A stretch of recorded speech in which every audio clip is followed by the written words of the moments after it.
Want to know how to create packages in Java? Well, no worries. In this video, I'm going to show you an easy step-by-step guide on how you can create packages. So I'm going to show you under a minute. So I have this small code right here. You can just simply copy it up. So packages in Java are basically like folders for organizing the code. So right here, you can see we start the file by writing package mypack. So here just demonstrating it. So let's say we have it under a folder mypack/main.java. So you can do this under an official application like Visual Studio Code for it to actually work.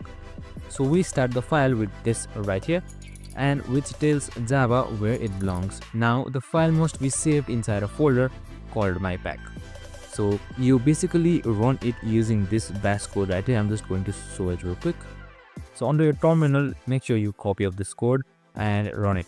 So this simply keeps the code grouped and organized. I hope this video helped.